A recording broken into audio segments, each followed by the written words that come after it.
läbi viia ja ma panin salvestuse ka käima. Nii, proovime nüüd seda ekraani jagamise asja.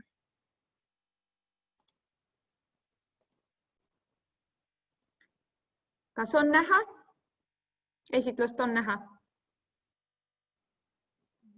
Loodetavasti on. Nii, aga siis meie teema on ÜRO ja noored ja Hanna-Liis Karlip-Naani juba tegi juhatust sellest teemast, kui ta rääkis meile UNESCO-st. Ja nüüd ma siis jätkan ja võtan seda sõnasabast. Ja alustab tegelikult Andrei, kes kaardistab teie teadmisi. Palun kirjutage vastused chatti ja siis lõpuks te saate ka teada, kas teil olid õiged vastused või mitte. Nii, siis väike mõtteharjutus, kus on kokku 5 küsimust, ei ole hinde peale, ei ole vaja muretseda, olge julged, olge kiired ka, guugeldamist pole vaja teha, lihtsalt pakkuge. Nii et mida teate üleüldiselt ÜRO kohta ja meie esimene küsimus on selline. Kui vana on Ühinenud Rahvaste Organisatsioon? Kirjutame vastus chatis.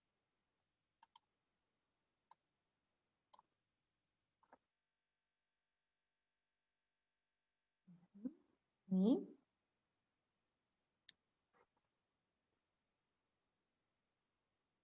Nii, kas keegi julgeb kirjutada meile chatti?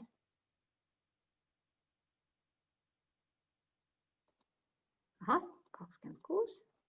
Kas tuleb veel pakkumisi? Tuli veel üks pakkumine. Võtame. Ja väga hea, 3 pakkumist on olemas. Liigume järgmise küsimuse juurde. Nii, milline ÜRO eriagentuur käsitleb haridust, teadust ja kultuuri? Seda on teine juba mainitud, nii et kui kellelgi on meeles, siis on väga tore, aga pakkuge. Eriagentuur, mis tegutseb ÜRO all. Nii. Ja pakkumine. Veel hea pakkumine ja veel üks hea pakkumine. Ei ütle õiged vastused, äkki te eksite. Ei ütle. Liigume edasi. Mis aastal sai Eesti ÜRO liikmeks?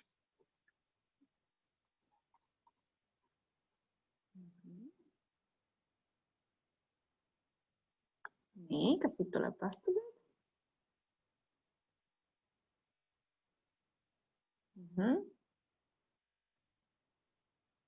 Üks vastus tuli, teine vastus tuli ja äkki mõni 3. veel. Väga hea, 3 vastust on olemas, õiged vastused on lõpus. Nii, mis aastal võeti vastu kestliku arengu eesmärk ja mitu neid on? Ehk siis küsimus on 2 osa. Mis aastal ja mitu neid kokku on? 2015, aga mitu?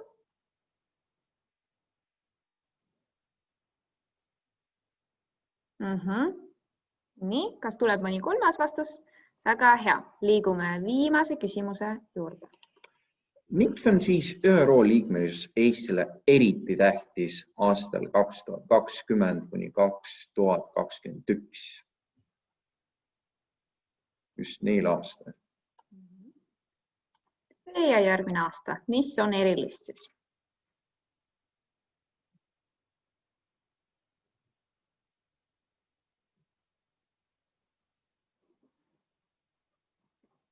Aha, tuli esimene pakkumine.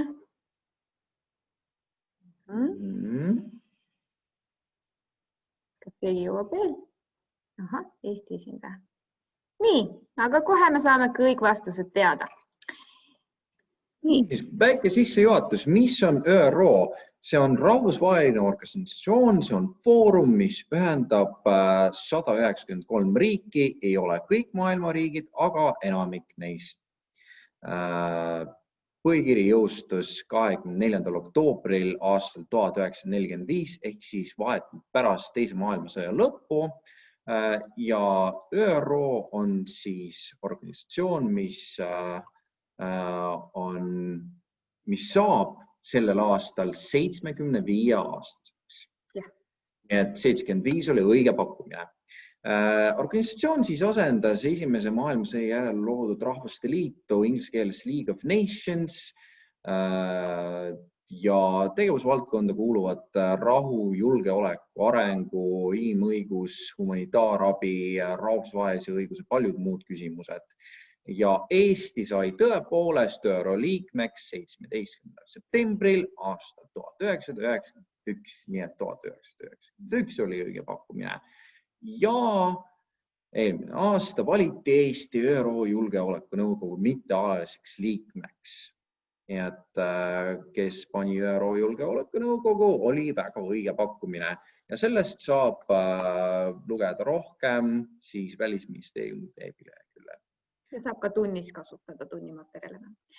Aga teeme veel väikse sissejuhatuse video näol. Loodetavasti te kuulete ka häält. See nüüd just puudutab seda viimast küsimust ja seda, et miks on see oluline Eesti jaoks, et me oleme Julgeolekunõukogu mittealaline liige.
Kuidas oli kuulda hästi?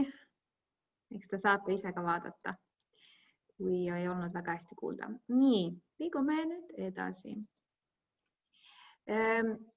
Kui ülal mainitud, mis me rääkisime, võib-olla tundub, et on liiga kaugel koolist ja liiga kaugel koolitundidest, et diplomaatia, poliitika üleüldiselt ei ole võib-olla väga levinud õppekavas, siis mis on tegelikult selline lihtsasti mõistatav on ÜRO kestliku arengu eesmärgid.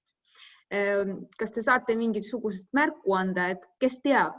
Te võite ka lihtsalt kaamerast tõsta kätt või siis kuidagi kasutades neid vidineid, et kes juba on kursis sellest? Ma tahaks loota, et kõik, et ma väga kaua ei oota. Kadrina pani siin laigi ja Narva siin lehvitab väga suurepärane. Et tõepoolest 17 kestliku arengu eesmärki said kirja pandud aastal 2015. Neile eelnesid tegelikult milleeniumi eesmärgid, millest ma praegu ei räägi. Et need, mis 2015 said kirja, neid on 17 tükki ja need kehtivad kuni aasta 2030. Ehk siis 5 aastat me oleme nendega juba elanud ja 10 on veel ees. Ja need eesmärgid puudutavad erinevaid eluvaldkondi, need kehtivad kõikidele riikidele võrdselt, aga kõikidel riikidel on kindlasti omal tasemel erinevad eesmärgid. Nüüd siis me oleme kõik erinevas faasis tegelemisel erinevate eesmärkidega ja kui me vaatame seda 17, mis on üleilmne koostöö, siis see tegelikult ka suunab sellele, et kõik need eesmärgid sünnivad ka ainult siis, kui koostööd teeme kõik riigid omavahel. Nii et see on hästi hea struktuur, kuidas tegelikult viia erinevad ÜRO mõtted ja suunad ja arusaamad koolideni ja ka hariduseni. Ja nii me ka üritame teha. Ja nüüd siis ma räägin täpsemalt, kõigepealt küsin teie käest küsimust ja siis me räägin täpsemalt mõnest näitest. Nii, Küsimus, kus ma loodan, et me saame ka kuulda teid häälega ja kui keegi soovib chati kirjutada, siis see on ka okei. Küsimus. Suurem küsimus on, kuidas noortega ÜRO-st rääkida, aga sinna alla kuuluvad ka sellised, et kas üldse peaks rääkima noortega ja noored omavahel rahvusvahelisest koostööst ja sellistest asjadest nagu ÜRO. Ja kui jah, siis kuidas seda võiks teha? Ja kui teil on näiteid või te teate näiteid, mida te ei ole ise veel proovinud, aga te teate kuskilt mujalt, siis oleks praegu väga hea teie mõtteid kuulda ja teie kogemusi. Ja kui kellelgi on argument, et sellest ei tohiks rääkida, siis see tegelikult on ka väga huvitav argument. Nii, te võite tõsta kätt või siis anda märku või kirjutada chati. Ja kui ma vaatan siin osalejaid, siis on meil siin Ülenurme gümnaasium ja Tammsalu gümnaasium ja Pärnu Jaagupi, Kadrina keskkool, Narva Soldino. Ja nii mõnigi nendest koolidest on tegelikult kindlasti ÜRO kestliku arengu eesmärkidest oma koolis rääkinud. Kuidas sellised suured teemad noorteni viia, kes tahaks jagada mõtteid? Nii, chatis on midagi. Teadlikkus noorte jaoks on oluline. ÜRO matke on üks näide ja sellest me kindlasti ka räägime. Ma võiks enda poolt lisada, et ka maailmanädalad, mida korraldatakse, tihtipeale keskenduvad ka nendele eesmärkidele. Kas Hele tahab sõna võtta?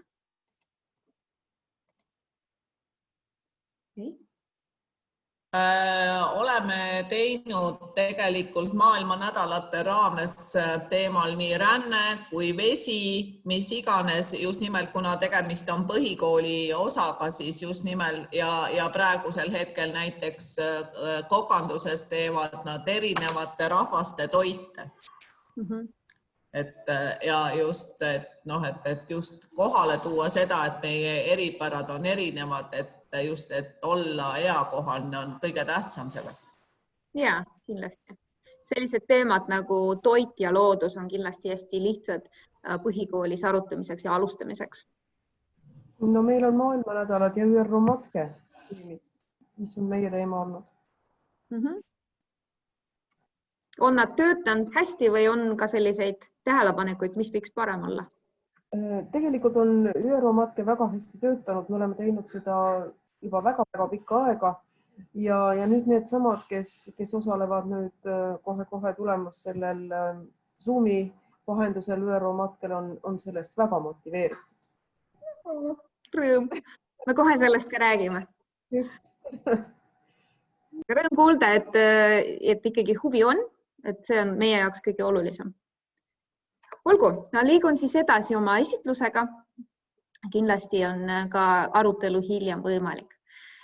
Ja ma räägin sellest, milliseid võimalusi pakub Mondo, millised nad on ja kui lõpus on aega, siis saab ka küsimusi küsida. Alustame lihtsamatest, et kõigepealt võiks teadlikkust tõsta, eks ole, ja üks selline visuaalne materjal, mida saab selleks kasutada, on kestliku arengu eesmärkide plakatid, mida on võimalik meilt tasuta tellida.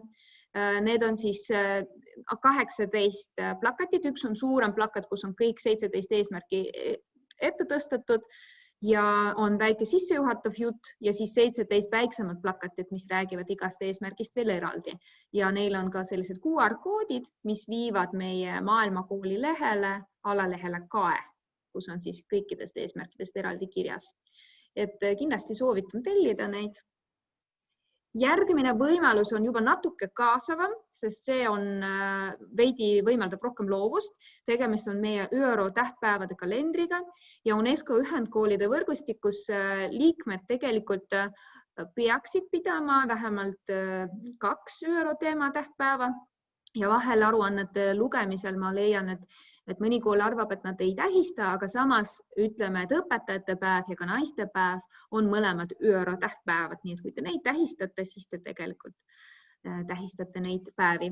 Aga kui te tahate midagi põnevamat, siis on meil siin maailmakooli lehel kerides veidi allapoole on tähtpäevade kalender mis võimaldab siis valida ükskõik mis kuud, võtame näiteks oktoober ja siis leida endale huvitav päev, näiteks õunapäev, mis räägib natuke juttu ja siis pakub tegevusi.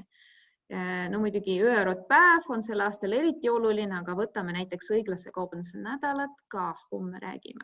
Kätepesupäev, palun. Ja siin on siis edasi viited. Mõnel on rohkem tegevusi pakutud juurde. Nii, soovitan kindlasti vaadata. Ja sellistele ÜRO tähtpäevadel on meil ka olemas üks komplekt plakateid 10 teemapäeva kohta. Järgmine võimalus on teemakohased seminarid ja arutelud, mida me iga aasta siis korraldame erinevatel teemadel. Eelmisel aastal oli meil seminar tarbimisest ja eraldi oli veel naiste rollist julgeolekus. Ja see aasta on meil plaanis kindlasti rändeteemalised seminarid koostöös UNHCR ehk siis ühe ÜRO organiga ja IOM-iga, kes on ka siis tegeleb rändega ÜRO-s. Nemad siis pakuvad külalistunde, selle kohta minul praegu infot rohkem pole, seda teab Meelis Niine, kes siis nendega koos korraldab. Ja kuna Välisministeerium veab eest ÜRO 75. juubeli tähistamist, siis nendega koos on ka plaanis korraldada noortega arutelud seminari vormis. Aga nüüd siis me jõuamegi selle ÜRO matke juurde, millest on palju juba mainitud ja Andrei võtab nüüd üle. Ja ma võtan siis lühidalt kokku, mis see asi lõpuks on. Inglise keeles on selle nimi Estonia Model United Nations ja nagu näha, maailmakooli lehed on võimalik täiesti sellest pikemalt lugeda. Aga see on siis rahvusvaheline hariduslik rollimäng, mille käigus noored saavad siis ÜRO tööprotsessi paremini tundma õppida. Et võtmesõna on siin üles mäng, et see ei ole mingi Välisministeeriumi praktika, see ei ole mingi tohutult tõsine sündmus, see on eelkõige mäng, mis peaks olema lõbus. Mis siis toimub ja kelle on see mõeldud? See on mõeldud eelkõige põhikooli ja keskkooli õpilastele vanuses 15–19, kes on võib-olla huvitatud erinevatest maailma hariduslikest teemadest, inimõigused, keskkond, rahvusvahelised suhted, diplomaatia üleüldiselt, aga see vanusepiirang, see ei ole niimoodi kiivisse rajatud, et on ka nooremaid osalejaid, näiteks mina hakkasin osalema juba siis, kui ma olin 12 ja erinevate rahvusvaheliste külaliste puhul me oleme ka erandeid teinud. Nii et see on täiesti võimalik. Kui huvi on, siis leiab ka võimalust. Ja see toimub ka inglise keeles, nii et nendele, kel on huvi inglise keele praktika ja õppimise vastu, see on väga tore võimalus inglise keelt praktiseerida. Ja siis, kes korraldab seda? Korraldame meie, ehk siis noored vabatahtlikud, kes on ise sellest programmist välja kasvanud. Meil on täiesti rahvusvaheline tiim.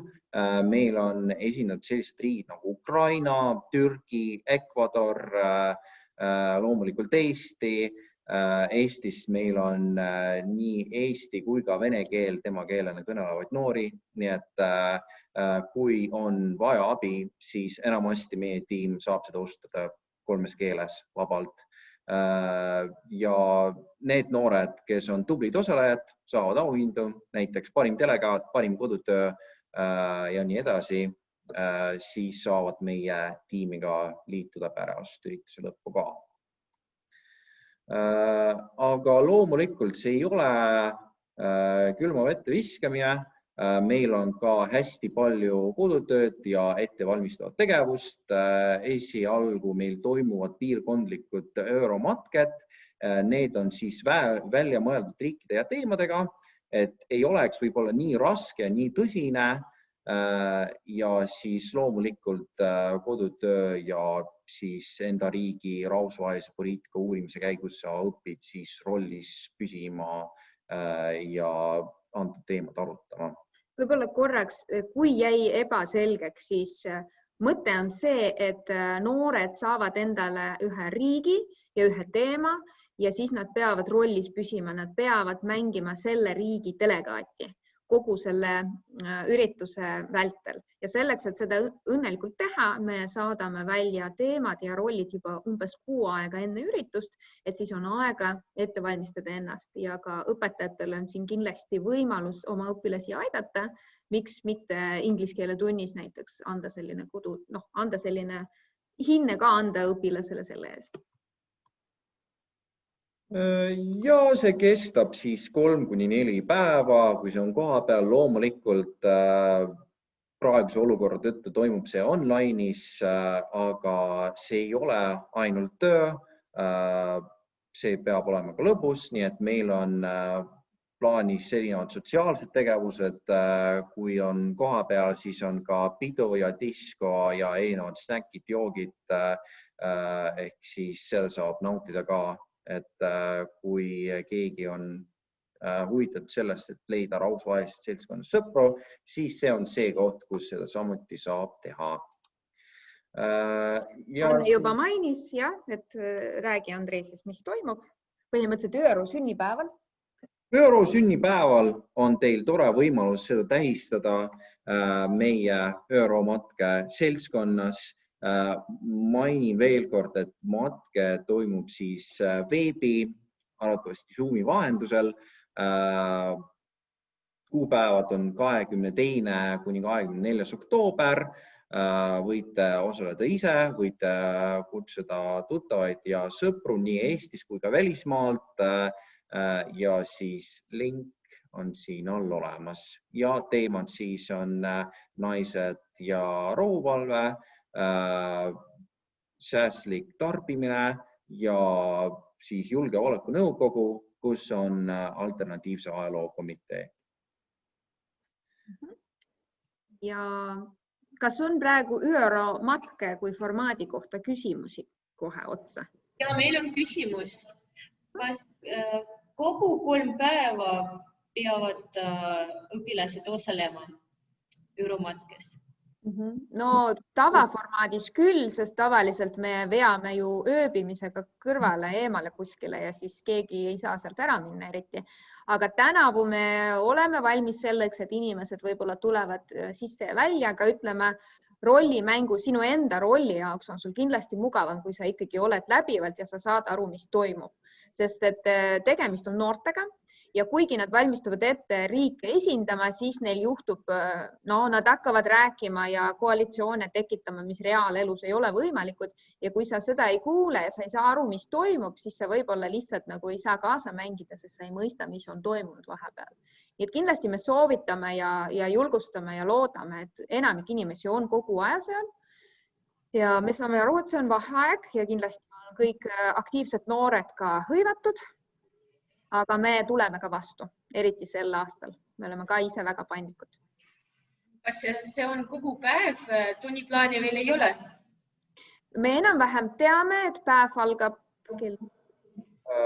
kella 10, kella 11 paiku, sõltub päevast. Algab ja lõpeb ta vist erinevalt. Kõige pikem päev on reede.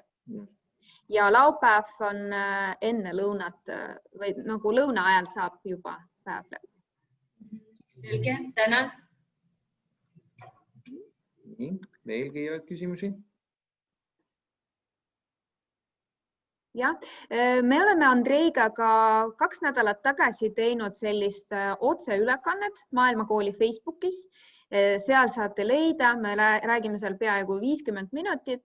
Sellest formaadis vastame küsimustele, räägime põhjalikumalt ja varsti on tulemas ka sellised õppevideod, mis samamoodi siis näitlikustavad seda protsessi, kuidas siis ÜRO matkel mäng käib. Nii et kindlasti meie huvi on toetada erinevaid noori. Aga võtame nüüd siis kokku, mida me rääkisime. Erinevad võimalused ÜRO teemadest siis koolis rääkida on kestliku arengu eesmärkide plakatite tellimine oma kooli.